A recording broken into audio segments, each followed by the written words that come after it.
सो हे भाई और बहनों, आप सभी लोगों का स्वागत है एक्सप्लेनर श्री में। तो इस मूवी का सेकंड पार्ट है। तो फर्स्ट पार्ट में हमने देखा कि एक एलेक्स नाम का बिजनेसमैन है और उसकी पत्नी जूबी ने एक बच्चे को गोद लिया होता है जिसका नाम इलाई होता है और उनका बिजनेस कुछ अच्छा नहीं चल रहा होता। तो इसके बाद वो आइसक्रीम खाते हुए जूबी के साथ भी मस्ती करता है। आखिर में वो सब रोलर स्केटिंग करते हैं जो एलेक्स और जूबी ने शादी से पहले की थी। इसके बाद वह घर आ जाते हैं तो आज एलेक्स उसे कहानी सुनाने के लिए कहता है। आज एलेक्स एक अच्छे फादर की तरह उसे बहुत ही दिलचस्पी से कहानी सुनाता है और इसके बाद वो जूबी के पास चला जाता है। आज उन दोनों को एक दूसरे के इतने करीब देखकर बहुत खुश होता है। अगले दिन सुबह को वो जल्दी उठकर पियानो पर एक धुन बजाने लगता है जो वही एक पेपर पर लिखी हुई थी। इस धुन को सुनकर वो दोनों जल्दी से नीचे आते हैं जैसे उन्हें किसी और के वहाँ होने की उम्मीद होती है। उसके पूछने पर जूबी कहती है कि ये धुन एलेक्स उनके बेटे को सिखाया करता था। एलेक्स हैरान होकर उनकी ओर देखने लगता है और आज वो उसे सब कुछ बताने का फैसला कर लेते हैं। जूबी अब एक फोटो एल्बम को खोलकर उसे अपने बेटे सैमुअल के बारे में बताने लगती है और कहती है कि आज वो उसके जितना ही बड़ा होता। अपने आंसुओं को रोकने की कोशिश करते हुए वो उसे सैमुअल के पहले फुटबॉल मैच और उसकी आइसक्रीम के बारे में बताती है। वो कहती है कि वो उसका एंजल था, उसकी पूरी दुनिया उसी में ही बसती थी। ये बोलते हुए उसकी आवाज भारी होने लगती है। इसके बाद वह उसे एक रूम में ले जाती है जिसे वो हमेशा बंद रखती थी। वो कहती है कि ये सैमुअल का बेडरूम था जो आज भी उन्होंने वैसे का वैसा ही रखा है। वो उससे पूछता है कि क्या हुआ था। जो भी खिड़की से नीचे देखते हुए बताने लगती है कि 2 साल पहले जब वो अपना फुटबॉल मैच खेलकर उसके साथ घर वापस आ रहा था उनका एक कार एक्सीडेंट हो गया था जिसके बाद उन दोनों की जिंदगी बिल्कुल भी पहले जैसी नहीं रही। अब वो उसे अपने साथ सैमुअल के कब्र पर ले जाते हैं। एलेक्स के साथ वह टेडी बेयर होता है जिसकी वजह से जूबी ने उस दिन इलाई को डांटा था।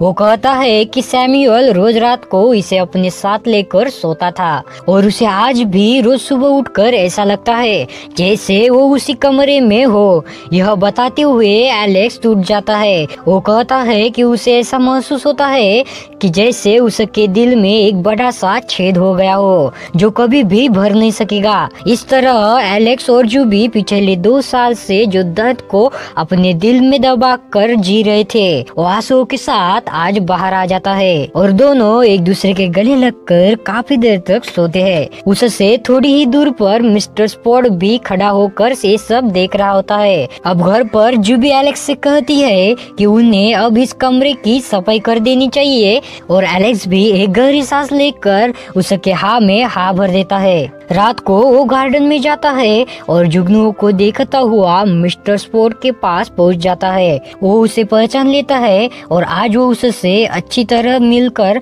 बात करने लगता है। मिस्टर स्पॉट उसे पूछते हैं कि क्या वो ईश्वर में विश्वास करता है। एलेक्स कहता है कि वो उसमें कैसे विश्वास कर सकता है जो जिंदगी को बर्बाद करता है। फिर वो कुछ सोच कर कहता है कि इंसानों की सबसे बड़ी प्रॉब्लम यही है कि वो हमेशा अतीत में जीते हैं और भविष्य की चिंता करते हैं। वो कहता है कि यही चाहिए लेकिन खुश रहने के लिए अपने वर्तमान में जिंदगी जीना बहुत जरूरी है। मिस्टर स्पॉट की इन बातों का एलेक्स पर गहरा असर होता है और अगले दिन नाश्ते की टेबल पर जब उसका जिक्र करता है तो इलाई अपने रशियन डॉल को खोलते और बंद करते हुए कहता है कि मिस्टर स्पॉट एक मिस्ट्री बॉक्स की तरह है जिसके अंदर क्या है किसी को भी पता नहीं। अचानक उसकी ये बात सुनकर एलेक्स की आंखें चमक जाती है और वो कहता है कि उसके दिमाग में एक नया आइडिया है। अब वो तुरंत इलाई के साथ फैक्ट्री में पहुंचकर एक नया डिजाइन तैयार करने में लग जाता है।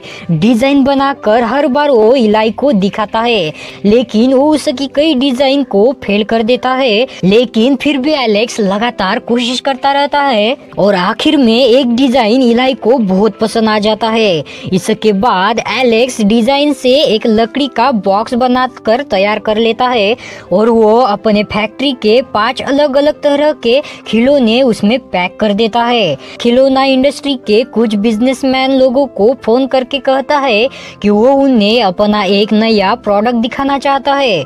अब वक्त आता है प्रेजेंटेशन का, जिसमें उसका सबसे पुराना वर्कर स्टॉर्म भी उसका साथ देने के लिए आ जाता है। लेकिन अपनी जगह इलाई को वो प्रेजेंटेशन के लिए अंदर भेजता है और खुद बाहर खड़ा होकर ये सब देखने लगता है।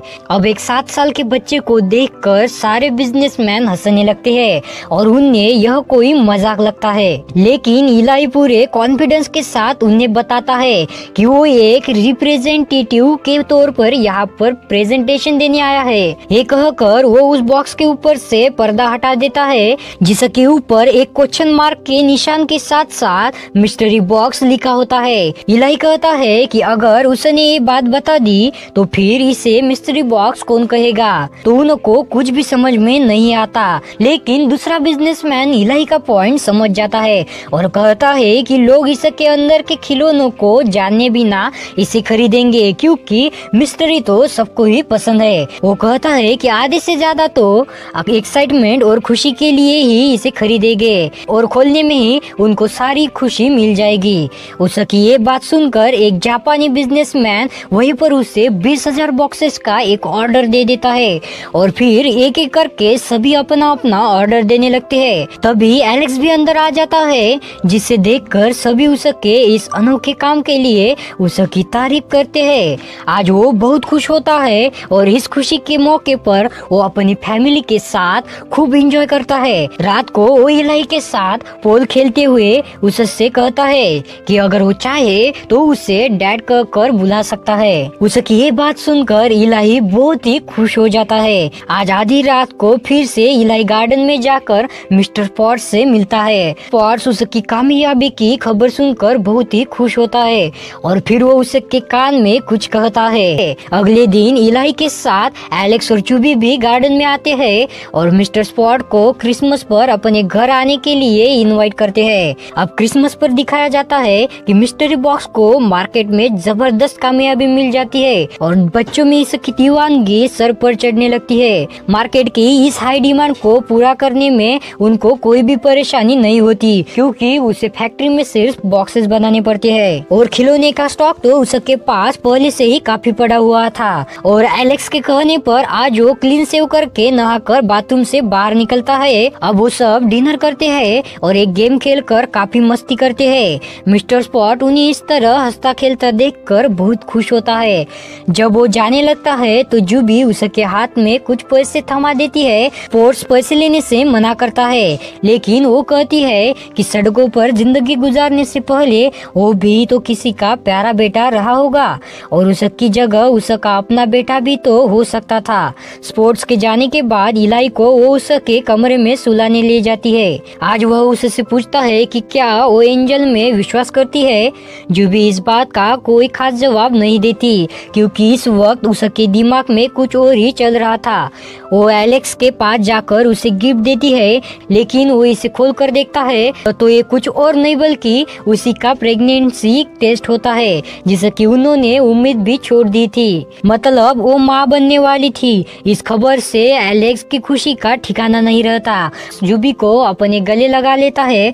वो ये खबर एलेक्स को सुनाना चाहता था, लेकिन वो कहती है कि वो सो गया होगा। लेकिन उन्हें इस बात की बिल्कुल भी खबर नहीं थी कि वो ऊपर बैठकर काफी देर से उन्हें ही देख रहा था। अगले दिन सुबह होते ही एलेक्स गुड न्यूज सुनाने के लिए ऊपर उसके कमरे में जाता है, लेकिन वो वहाँ नहीं होता, बल्कि बेड पर उन दोनों के लिए उनके नाम का एक लेटर पड़ा होता है। नीचे फोन पर अनाथ आश्रम के अकाउंटेंट जेन की कॉल आती है, जो जूबी को कहती है कि मिसेस लैंग ठीक होकर अस्पताल से वापस आ गई है। फिर वो बताती है कि उसने उनका फॉर्म मिसेस लैंग को दिखाया था, लेकिन उस नाम का कोई भी बच्चा उनके आश्रम में कभी था ही नहीं और उस फॉर्म के ऊपर उस बच्चे की फोटो भी नहीं है। उसकी ये बात सुनकर जूबी के हाथ से कॉफी का कप छूटकर नीचे गिर जाता है। वो हैरान और परेशान हो जाती है और ड्रॉअर में से मिनी ड्राइविंग लाइसेंस निकाल कर देखती है, लेकिन इस पर उसकी फोटो नहीं नहीं होती। अब उसे सब कुछ समझ में आने लगता है कि इलाही और मिस्टर स्पॉट इंसानों के रूप में तो एंजल थे जो उनकी बिखरी हुई जिंदगी में खुशियाँ लौटाने के लिए आए थे। उसे याद आ जाता है कि हॉस्पिटल में उसके पास अनाथ आश्रम का कार्ड रख कर जाने वाला कोई और नहीं बल्कि मिस्टर स्पॉट्स ही है। अब ऊपर जाकर वो इलाही का वो लंबा सा लेटर पढ़ती है जिसमें उसने उन्हें अपने बेटे सैमुअल की बुरी आदतों को भूलकर अच्छी यादों के साथ जिंदगी बिताने की बात कही थी। पढ़ते पढ़ते वो रोने लगती है। होते हुए बाकी लेटर को भी पढ़ती है जिसमें उसने अपने जाने और अपने लिए उनके प्यार का भी जिक्र किया था और एक भविष्यवाणी की थी कि उनके घर में एक बेटी पैदा होगी। तो मूवी के आखिर में दिखाया जाता है कि एलेक्स और जूबी अपनी बेटी के साथ बहुत खुश होते हैं और एक दिन जूबी को ऐसा महसूस होता है जैसे उससे मिलने वो वापस आया हो, लेकिन उसकी नजर पड़ते ही वो मुस्कुराकर गायब हो जाता है। तो इसके बाद ये मूवी यहीं पर एंड होती है। तो आपको ये मूवी कैसी लगी नीचे कमेंट में जरूर बताना। तो मिलते हैं नेक्स्ट वीडियो में, तब तक के लिए बाय।